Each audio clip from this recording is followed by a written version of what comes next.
Magandang araw mga kamisteryo. Ako si Brian at muli, welcome sa Tagalog Mystery Hub, kung saan ang bawat kwento ay puno ng hiwaga at misteryo.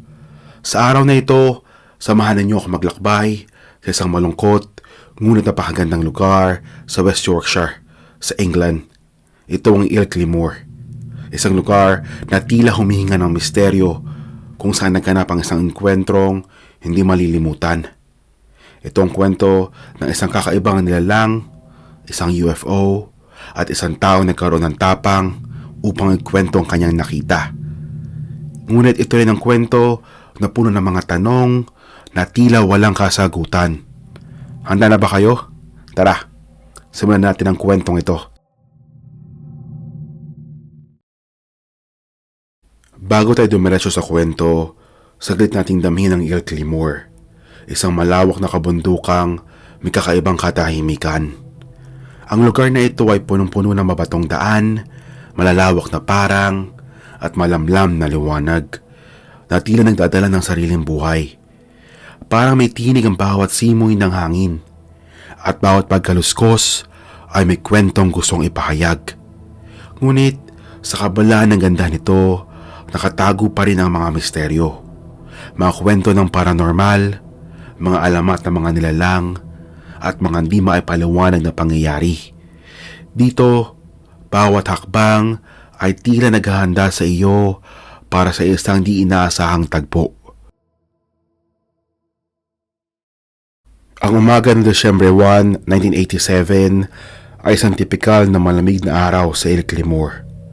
Si Philip Spencer, isang dating pulis na nagretiro sa tahimik na lugar na ito, ay naglalakad upang kumuha ng litrato ng kapaligiran gamit ang kanyang kamera. Ngunit sa pagkakataong ito, hindi lang tanawin ang kanyang mahuhuli sa lente ng kanyang kamera. Habang tahimik siya naglalakad sa madilim-dilim na bahagi ng moor, may bigla siyang napansin. Isang kakaibang figura sa di kalayuan. Maliit ang nilalang, perdi ang balat, at tila hindi galing sa mundo natin. Sa gitna ng pagkabigla, nakuha ng lakas ng loob na kunan ito ng litrato bago ito tumakbo at maglaho sa dilim.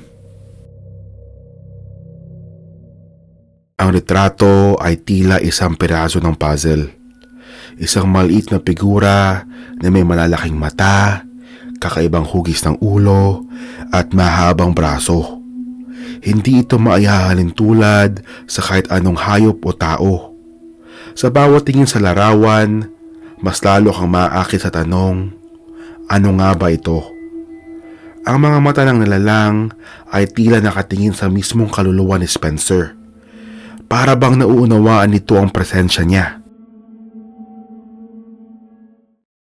Habang naglalakad pa si Spencer, tila hindi pa tapos ang mga misteryo. Isang matinding liwanag ang biglang sumiklab sa langit. Isang hugis-diskong sasakyan na umakyat mula sa lupa at naglaho sa empapawid. Ang eksenang ito ay tila palabas sa pelikula.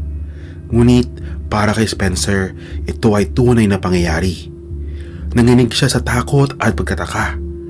Ano ang koneksyon ng nilalang sa nakita niyang UFO? Isang tanong na patuloy niyang binalikan.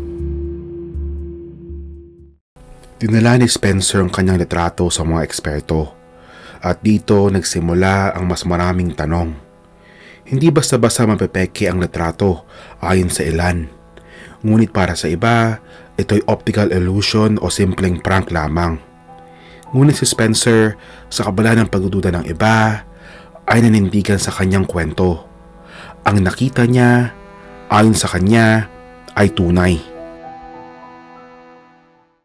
Maraming teorya ang bumalot sa kwento ni Spencer. Ang ilan ay naniniwala na ang Ilkley Moor ay isang lugar na puno ng kakaibang enerhiya.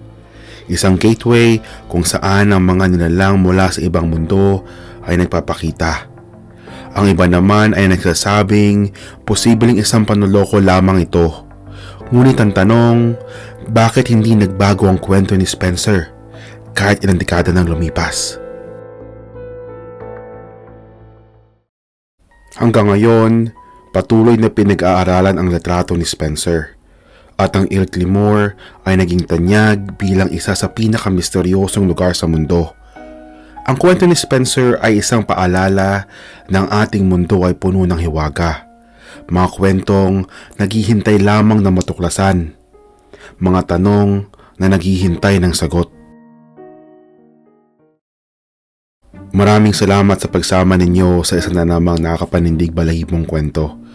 Kung nagustuhan ninyong episode na ito, huwag kalimutan mag-like, mag-subscribe at pinutin ang notification bell para hindi nyo makaligtaan ang mga susunod nating kwentuhan. Ako si Brian at ito ang Tagalog Mystery Hub. Hanggang sa muli mga kamisteryo. Paalam.